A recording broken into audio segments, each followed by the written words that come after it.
आज हम बात करेंगे उस दिव्य स्थान की जहां हर साल लाखों श्रद्धालु अपनी आशाओं और अरमानों के साथ मत्था टेकने आते हैं। जी हां, हम बात कर रहे हैं शिरडी साईं बाबा मंदिर की। इस मंदिर का इतिहास 1922 से शुरू होता है, जब साईं बाबा के भक्तों ने उनकी समाधि स्थल पर मंदिर का निर्माण प्रारंभ किया। ये सिर्फ ईंट पत्थरों से बना कोई भवन नहीं, बल्कि श्रद्धा और सबूरी की नींव पर खड़ा वो स्थल है जहां आज भी साईं बाबा की उपस्थिति को हर भक्त महसूस करते हैं।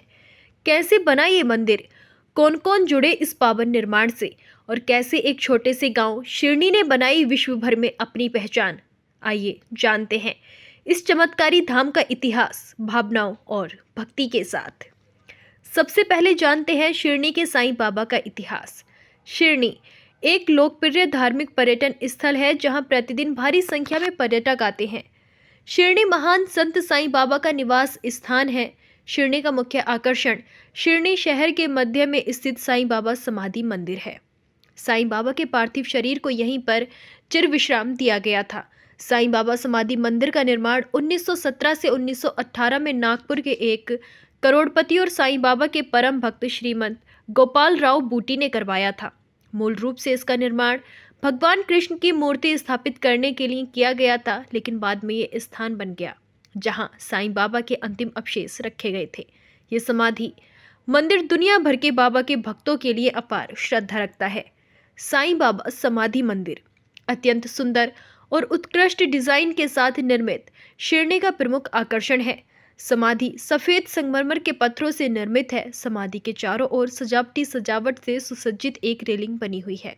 साईं बाबा की अद्भुत प्रतिमा, जिसमें वो सिंहासन पर विराजमान है, 1954 में बालाजी वसंत द्वारा इतालवी संगमरमर से निर्मित की गई थी। इस प्रतिमा के ऊपर एक खुला चांदी का छत्र लगा है। मंदिर के सामने एक विशाल सभा भवन है जिसमें 600 भक्त बैठ सकते हैं, और भवन के एक भाग में साईं बाबा की विभिन्न वस्तुएं प्रदर्शित हैं। मंदिर की पहली मंजिल पर साईं बाबा के जीवन से संबंधित तस्वीरों और कलाकृतियों का संग्रह है। साईं बाबा मंदिर सुबह 5 बजे से रात 11 बजे तक खुला रहता है और बड़ी संख्या में भक्त कतारों में खड़े होकर साईं बाबा का आशीर्वाद लेने के लिए अपनी बारी का इंतजार करते हैं। गुरु पूर्णिमा, दशहरा और रामनवमी जैसे अवसरों पर मंदिर रात भर खुला रहता है। हर गुरुवार और त्योहारों के दौरान साईं बाबा की तस्वीर को एक पालकी में मंदिर से रंग बिरंगे जुलूस के साथ बाहर निकाला जाता है। साईं बाबा के भक्तों के लिए एक दर्शनीय स्थल साईं बाबा समाधि मंदिर परिसर में प्रवेश करते ही बाबा के अनुयायियों को शांति और सुकून का एहसास कराता है। यहाँ साईं बाबा की आध्यात्मिक उपस्थिति का एहसास होता है और वो ईश्वर के बच्चों के और करीब महसूस करते हैं। चलिए अब जानते हैं साईं बाबा हिंदू थे या मुसलमान। साईं अपना ज़्यादातर वक्त मुस्लिम फ़कीरों के संग बिताते थे, लेकिन माना जाता है कि उन्होंने किसी के साथ कोई भी व्यवहार धर्म के आधार पर नहीं किया। जो लोग साईं बाबा को हिंदू मानते हैं वो इनके हिंदू होने का तर्क देते हैं। जैसे हिंदू होने के कुछ कारण: बाबा धुनी रमाते थे। धुनी तो सिर्फ शैव और नाथपंथी संत ही चलाते हैं। बाबा के कान बिंदे हुए थे। कान छेदन सिर्फ नाथपंथियों में ही होता है। साईं बाबा हर सप्ताह नाम कीर्तन का आयोजन करते थे जिसमें विट्ठल के भजन होते थे। बाबा कहते थे, ठाकुर नाथ की डंकपुरी, विट्ठल की पंडरी, रणछोड़ की द्वारिका यही तो है। साईं बाबा कपाल पर चंदन और कुमकुम लगाते थे। जहां बाबा पहली बार लोगों को दिखे थे उस स्थान पर बाबा के गुरु का तप स्थान था। जब उस समाधि की खुदाई की गई तब वहां 4 दीपक जल रहे थे। महालसापति और शिरडी के अन्य भक्त इस स्थान को बाबा के गुरु का समाधि स्थान मानकर सदैव नमन करते हैं। साईं के बारे में जानकार मानते हैं कि वो नाथ संप्रदाय का पालन करते थे। हाथ में पानी का कमंडल रखना, धुनी रमाना, हुक्का पीना, कान बिंदवाना और भिक्षा पर ही निर्भर रहना, ये नाथ संप्रदाय के साधुओं की निशानी है। नाथों में धुनी जलाना जरूरी होता है, जबकि इस्लाम में आग हराम मानी जाती है। सिर्फ इस एक कर्म से उनको नाथपंथी होना सिद्ध होता है। अब जानते हैं साईं के मुस्लिम होने के तर्क। कुछ लोग साईं को एक मुस्लिम फ़कीर मानते हैं। वो कहते हैं कि साईं एक मुस्लिम फ़कीर थे और मुसलमानों की तरह ही उन्होंने अपना जीवन यापन किया। इसके लिए तर्क हैं। साईं शब्द फारसी का है जिसका अर्थ होता है संत। उस काल में आमतौर पर मुस्लिम सन्यासियों के लिए इस शब्द का प्रयोग किया जाता था। शिरडी में साईं सबसे पहले जिस मंदिर के बाहर आकर रुके थे, उसके पुजारी ने उन्हें साईं कहकर ही संबोधित किया था। मंदिर के पुजारी को वो मुस्लिम फकीर ही नजर आए, तभी तो उन्होंने उन्हें साईं कहकर पुकारा। साईं ने कभी ये नहीं कहा कि सबका मालिक एक है। साईं सचरित के अध्याय 4, 5, 7 में इस बात का उल्लेख है कि वो जीवन भर सिर्फ अल्लाह मालिक है यही बोलते रहे। कुछ लोगों ने उनको हिंदू संत बनाने के लिए ये झूठ प्रचारित किया कि वो सबका मालिक एक है भी बोलते थे। कोई हिंदू संत सिर पर कफन जैसा नहीं बांधता, ऐसा सिर्फ मुस्लिम फकीर ही बांधते हैं। जो पहनावा साईं का था वो एक मुस्लिम फकीर का ही हो सकता है। साईं बाबा ने रहने के लिए मस्जिद का ही चयन क्यों किया? वहाँ और भी स्थान थे, लेकिन वो जिंदगी भर मस्जिद में ही रहे। साईं सचरित के अनुसार साईं बाबा पूजा पाठ, ध्यान, प्राणायाम और योग के बारे में लोगों से कहते थे कि इसे करने की कोई ज़रूरत नहीं है। उनके इस प्रवचन से पता चलता है कि वो हिंदू धर्म विरोधी थे। मस्जिद से बर्तन मंगवाकर वो मौलवी से फातिया पढ़ने के लिए कहते थे। इसके बाद ही भोजन की शुरुआत होती थी। साईं को सभी यवन मानते थे। वो हिंदुस्तान के नहीं अफगानिस्तान के थे, इसलिए लोग उन्हें यवन का मुसलमान कहते थे। उनकी कदकाठी और डील डोल यवनी ही थी। साईं सचरित अनुसार एक बार साईं ने इसका जिक्र भी किया था। जो भी लोग उनसे मिलने जाते थे उन्हें मुस्लिम फकीर ही मानते थे, लेकिन उनके सिर पर लगे चंदन को देखकर लोग भ्रमित हो जाते थे। ठंड से बचने के लिए बाबा धुनी में आग जलाते थे। उनके इस आग जलाने को लोगों ने धुनी रमाना माना। चलिए अब जानते हैं कहाँ हुआ साईं का जन्म।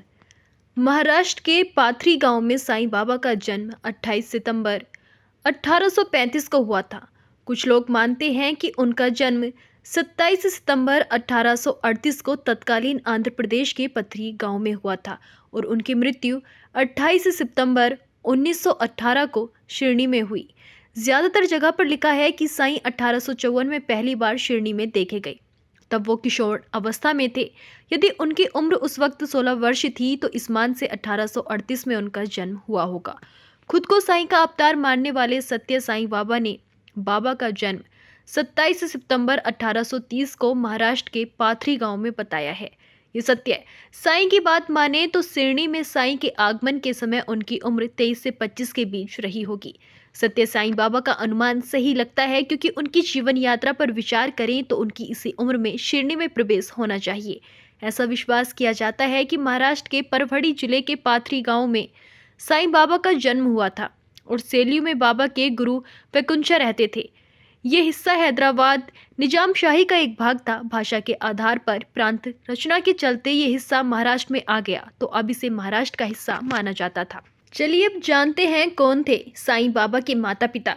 साईं के जन्म स्थान पाथरी पर एक मंदिर बना है। मंदिर के अंदर साईं की आकर्षक मूर्ति रखी हुई है। ये बाबा का निवास स्थान है जहाँ पुरानी वस्तुएं जैसे बर्तन, घट्टी और देवी देवताओं की मूर्तियां रखी हुई हैं। मंदिर के व्यवस्थापकों के अनुसार ये साईं बाबा का जन्म स्थान है। उनके अनुसार साईं के पिता का नाम गोविंद भाऊ और माता का नाम देवकी अम्मा है।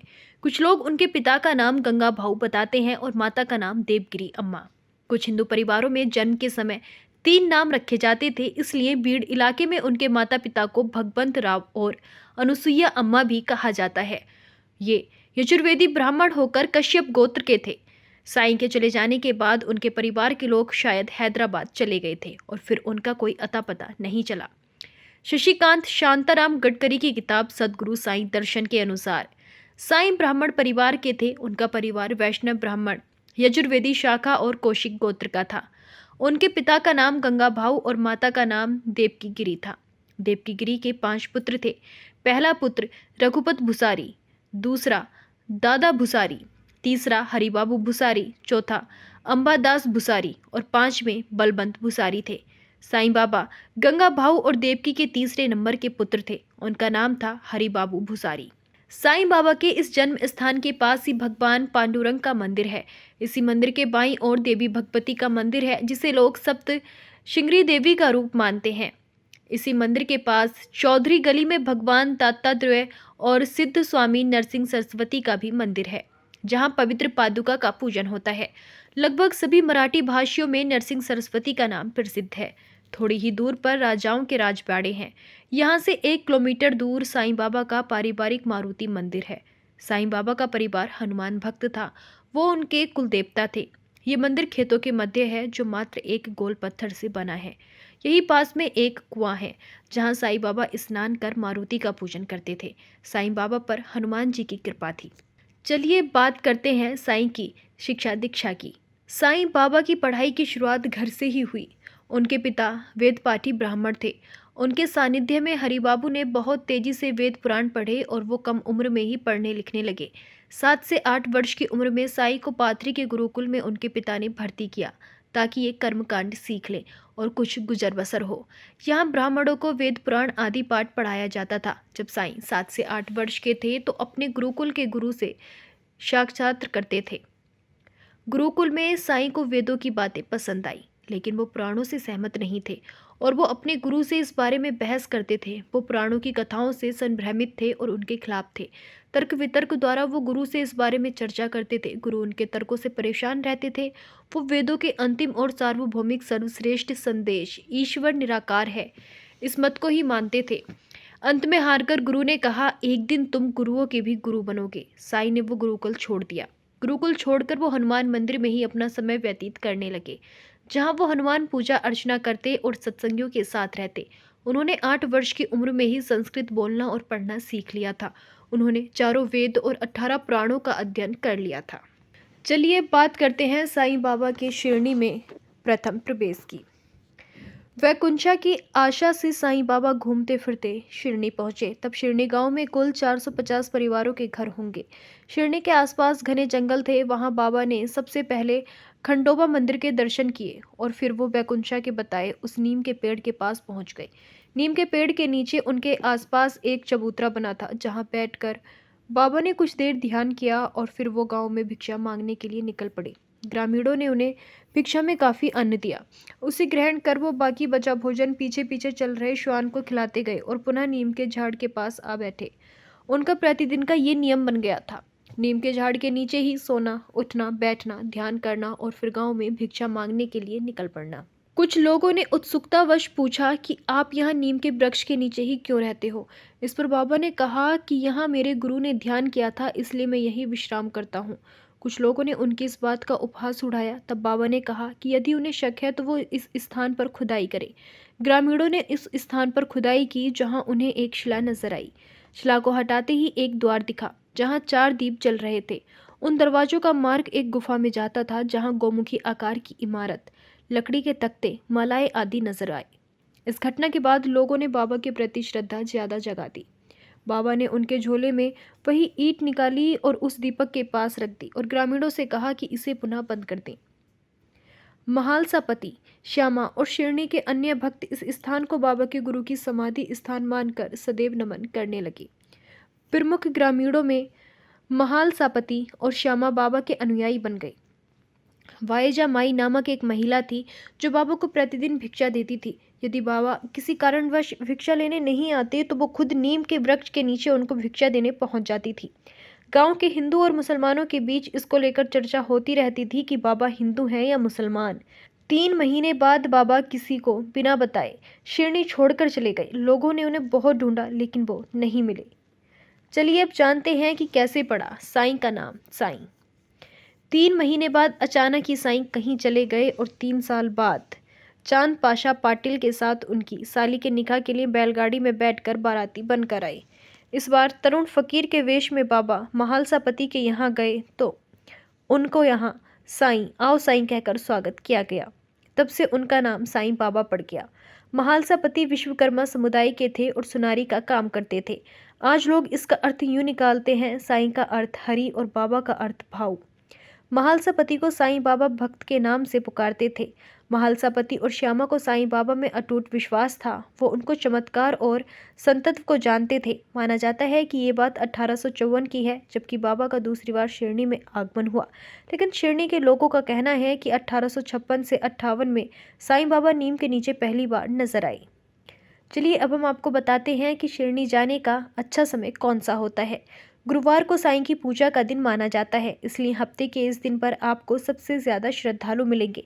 इसके अलावा वीकेंड, रामनवमी, गुरु पूर्णिमा और दशहरा के दौरान भी यहाँ बड़ी संख्या में लोग पहुँचते हैं। शिरडी जाने का सबसे अच्छा समय दिसंबर से फरवरी तक है। मार्च से मई तक यहाँ जाने से बचें, क्योंकि इस दौरान यहाँ तेज गर्मी होती है।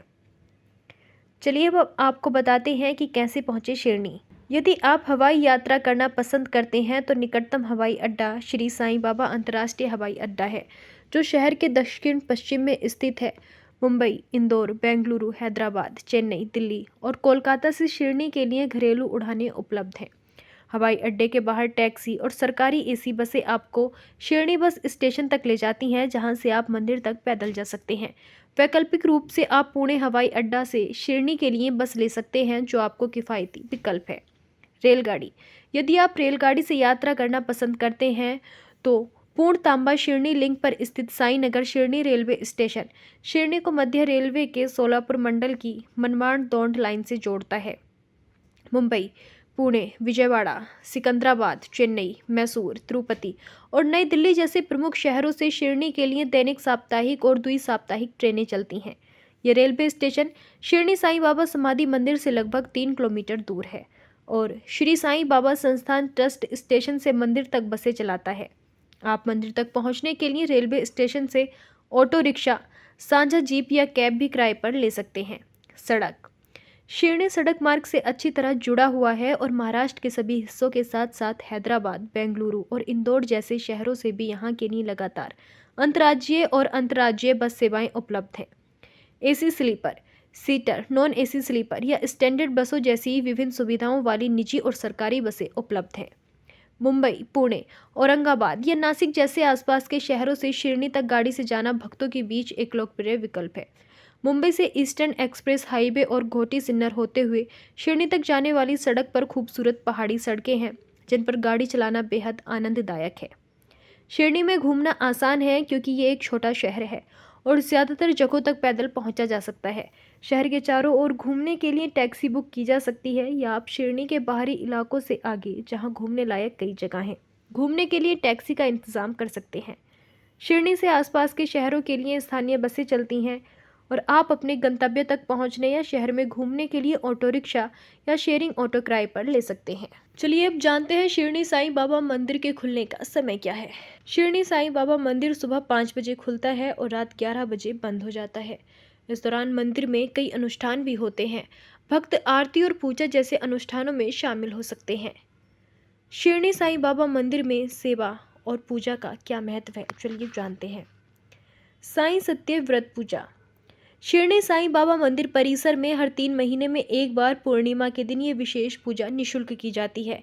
एक साथ 108 जोड़े इस पूजा में भाग ले सकते हैं। श्री साईं सच्चरित में वर्णित एक घटना के अनुसार भीमाजी पाटिल नामक एक क्षय रोग के रोगी को श्री साईं बाबा ने ठीक किया था। ठीक होने के बाद उन्होंने साईं बाबा की सत्यनारायण के रूप में पूजा करने की परंपरा शुरू की। इस पूजा का नाम बदलकर साईं सत्यव्रत पूजा कर दिया गया। साईं सच्चरित पारायण। शिरडी साईं बाबा मंदिर परिसर में हर महीने एक बार साईं सच्चित्र का पाठ किया जाता है। इस पुस्तक का पाठ सुबह 8 बजे शुरू होता है और आमतौर पर धूप या शेज आरती से पहले समाप्त होता है। भोपाली। भोपाली आरती प्रतिदिन सुबह 4:15 पर की जाती है। ये साईं बाबा की स्तुति में गाई जाने वाली आरतियों और भजनों की श्रृंखला में पहली आरती है। ये आरती 4 गीतों से बनी होती है और इसे पूरा करने में लगभग 10 से 15 मिनट लगते हैं। काकड़ आरती। सुबह की आरती को काकड़ आरती कहा जाता है। ये सुबह 4:30 से 5 बजे के बीच की जाती है। काकड़ आरती में कपड़े के एक टुकड़े को घी में डुबोया जाता है और फिर आरती करने के लिए उसमें आग लगाई जाती है। ये आरती साईं बाबा को जगाने और उनका आशीर्वाद प्राप्त करने के लिए की जाती है। मंगल स्नान। श्री साईं बाबा को समाधि मंदिर में सुबह 5:05 पर पवित्र जल से स्नान कराया जाता है। सत्यनारायण पूजा। ये पूजा सुबह 7 बजे से दोपहर 12 बजे के बीच की जाती है। ये पूजा भगवान विष्णु को समर्पित है। भक्त पूजा काउंटर पर मामूली शुल्क देकर पूजा कर सकते हैं। मध्य आरती। दोपहर 12 बजे से 12:30 बजे तक दोपहर की आरती होती है। साईं बाबा और उनके शिष्यों की स्तुति में कई गीत गाए जाते हैं। धूप आरती। संध्या आरती प्रतिदिन सूर्यास्त के समय 20 मिनट तक की जाती है। आरती को 8 अलग अलग गीतों में विभाजित किया जाता है, जिनमें से प्रत्येक में साईं बाबा और उनके गुणों का गुणान किया जाता है। शेज आरती। रात्रि आरती 10:30 बजे से 10:50 तक 20 मिनट की जाती है। आरती के बाद साईं बाबा की मूर्ति को एक शॉल ओढ़ाया जाता है और उनके गले में रुद्राक्ष की माला पहनाई जाती है। मच्छरदानी हटा दी जाती है और मूर्ति के पास एक गिलास रख दिया जाता है। गुरुवार को लगभग 9:15 पर समाधि मंदिर से द्वारका माई और फिर चाबड़ी तक एक पालकी जुलूस भी निकाला जाता है। चलिए अब हम जानते हैं शिरडी साईं बाबा मंदिर में कौन कौन से त्योहार मनाए जाते हैं। रामनवमी, ये त्योहार शिरडी साईं बाबा मंदिर में मार्च या अप्रैल में मनाया जाता है। ये त्योहार बहुत उत्साह और उमंग के साथ मनाया जाता है। एक कथा के अनुसार गोपाल राव गुंड ने 1897 में साईं बाबा को समर्पित उर्स मनाने का प्रस्ताव रखा था, ताकि कई वर्षों के बाद संतान प्राप्ति की उनकी इच्छा पूरी होने पर धन्यवाद दिया जा सके। साईं बाबा ने सहमति तो दे दी, लेकिन उन्हें इसे रामनवमी के दिन मनाने को कहा। परिणाम स्वरूप इस दिन हिंदू और मुसलमान दोनों ही उत्साहपूर्वक इसे मनाते हैं, जिससे सांप्रदायिक सद्भाव बना रहता है। इस दिन द्वारिका माई के झंडों को वहां रखी गेहूं की बोरी के साथ बदल दिया जाता है।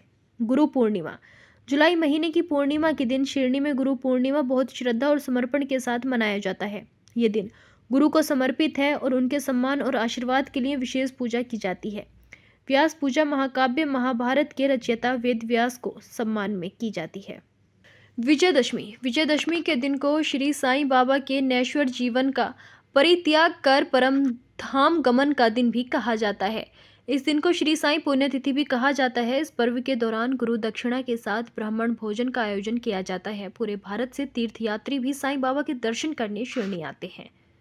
तो दर्शकों, शिरडी साईं बाबा मंदिर की अद्भुत यात्रा हमें सिखाती है कि श्रद्धा और सबूरी सिर्फ शब्द नहीं, बल्कि वो शक्ति है जो जीवन के हर कठिन मोड़ पर हमें संबल देती है।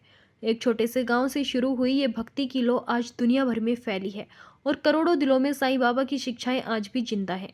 चाहे आप उनके भक्त हों या इतिहास में रुचि रखने वाले दर्शक, शिरडी की ये कहानी हर किसी के दिल को छू जाती है। यही कारण है कि ये मंदिर सिर्फ एक तीर्थ स्थल नहीं, बल्कि एक जीवंत आस्था का प्रतीक है।